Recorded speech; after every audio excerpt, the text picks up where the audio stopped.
We have Emily Wurramara here to talk about her up-and-coming tour and her new album that she has just released. Hello, Emily. Hello. Tell us a little bit about your new album. It's called Wurramarra, and it's pretty much a dedication to Groote Eylandt, and Wurramarra, for the English name, is Bigoton Island, which is the island next to Groote Eylandt. That island holds a lot of sacred stories and ceremonies for especially the women in our community, and I just wanted to embrace and I guess show a side that's beautiful for nature and the sea, because I'm a huge advocate for the land and the sea.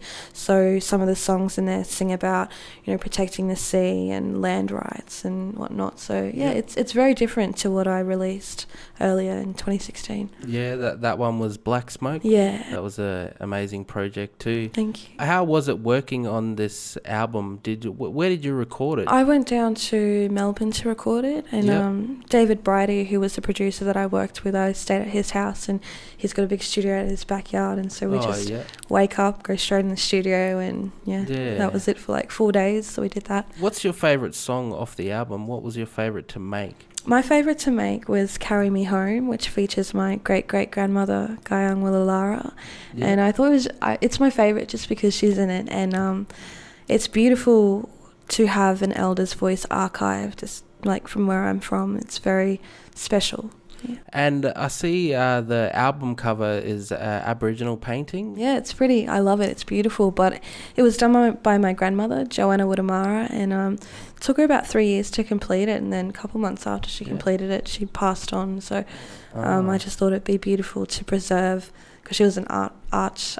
Sorry, she was an artist. So I thought it'd be lovely to just preserve her art and show it, but I wouldn't show her face. So just for that respect. It's an amazing cover, the album cover. Thank you. How long did it take you to make? It took a while. Like originally I was going to release an EP, another EP again, but being such a huge year for me, like being a new mum and whatnot, and all the things that are just happening, I just kind of went, I just want to release an album. And the songs came over time. So Chapsticks, which is like the second last song, I wrote when I was 11. So when I had this encounter with a really bad encounter with racism, and I wrote a song about it, and ended up going on. And then other songs were written when I was like 10, like 7, I just kind of went back and put it all together and was like, this is what I want to do. And it took about a year and a half to make the album. It's just all stories that come from me, come from my family, come from the I guess culture and the land and the seas and the songs that we were taught, and so I just really wanted to showcase that. And what inspired you to start singing? I really wanted to be the first female from Groote to do singing and to really talk about that. So growing up in a community, for a young Indigenous woman, it's just so stereotypical to automatically be thought of as a house mum. Like you're meant to look after a man and do this and do that. You can't work and you can't have a job or do anything for yourself. And so my dad's perspective wasn't that, and so he really wanted to give me and my little brother better opportunities. And so he left Groote and brought us over to Brisbane, and my mum left her family and everything that she grew up, everything that she was familiar with, and sacrificed that to give us a better future and to give us better opportunities.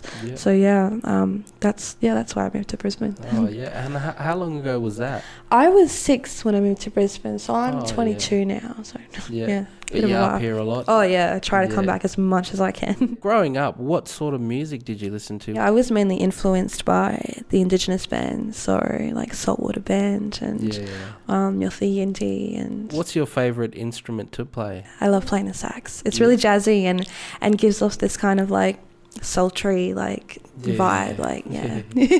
I play a couple of instruments. I play the violin, the saxophone, the flute, the ukulele, the piano and guitar, and I'm learning drums at the moment. Nearly everything there. Almost. I love singing and I love playing music and instruments. I started out in songwriting. I used to go to like these poetry clubs and stuff when I was like 14, 13 in Brisbane, and just chill and like listen to poetry. And then one day I went to this project, and there was this lady who's now my manager, Jo Pratt, and she saw me and she was like, you have an amazing voice and blah, blah, blah. And when I got to know her and talk to her a bit more, I was like, I really want to sing in language, because for me, music is such a universal language that it doesn't matter if you understand the words or not, as long as you're feeling it in your heart and soul. That's what really matters. And she was like, yeah, let's do it. And so I just gigged around as much as I could, like free community events, and went around and did some songwriting and workshops and stuff with younger kids. And then she was like, yeah, let's just go for the big and like actually push this as a career. And I was like, yeah, let's do it. Have you had any other shows in any other states? I know you live in Brisbane. Yeah. Have you performed there much? Yeah, I perform a lot in Brisbane, and Melbourne and Sydney and Adelaide. I like Adelaide, but I like Broome. I went to Broome, and it was just absolutely beautiful. And I've done a couple of tours like across the East Coast and mainland and in NT, like up to Numbulwar and Gove and to Yirrkala. And it's, this is a beautiful country, and I'm just really grateful that I'm able to, do what I love and travel and see our country. And, Where's your favourite place you performed? My favourite place would actually be here in Darwin. I performed last year for the Nemas, and after it was just so much fun. It's just like a big family. Like the music industry is just like a big family. So wherever we go, we just jump up and jam on each other's sets. And I know you've got this tour that's coming up soon. You've got the River Island tour, and with that tour, you're also going to be touring with somebody, Alice Skye. Yeah. She's another artist, up-and-coming artist that's been making a lot of noise around Australia. Yes, she has. She's getting in the headlines and that. Yeah, I've known Alice for probably about 2 years now. We met in Adelaide, but she's one of my, I'm really proud, but she's just one of my closest friends, and I'm just so proud of her and what she's achieving and accomplishing. Like, not only is she just an amazing artist, but beautiful soul, absolutely beautiful soul, and her lyricism and her songwriting and everything, it's just magic. You're also going to be back up in Darwin again for the 2018 National Aboriginal and Torres Strait Islander Awards. Yes, I am. I know that I'm performing, but that's about it. I think it's a same thing that happened last year, but it focuses, I think, on arts, like, whether it be acting or music or art or painting or whatever. But it's really cool to have that recognition and to have a platform to be able to recognise Indigenous peoples on. All right, well, thanks for coming in for the show this morning. No, it's my pleasure. I really enjoyed having you on, a very special guest. Very soon we're going to hear our song. What song are you going to be performing?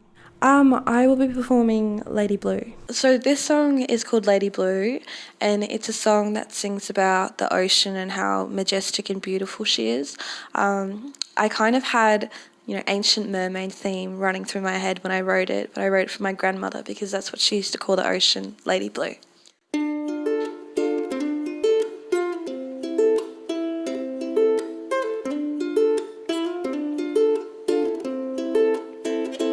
Lady Blue, feel the waves in my hair, so calm and cool. Perfect, no despair, I wish I could swim here forever, Miss Lady Blue. Me and you, run down the way that we go, pulling up, picking up the sand in our toes, past down the whistling trees. Lady Blue, she is calling me. Blue, oh Miss Lady Blue. Nana is saying, don't ever be afraid of her, her soul is pure, clearer than a crystal in the moon. And I believe that she told the truth, 'cause ever since my heart is in the sea. Run down the way that we go, pulling up, picking up the sand in our toes, past down the whistling trees. Lady Blue, she is calling me. Blue, oh Miss Lady Blue.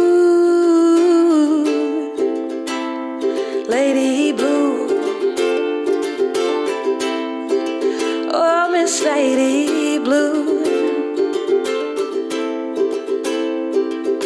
Run, run down the way that we go, pulling up and picking up the sentinel toes. Pass down the whistling trees, Lady Blue, she is calling me.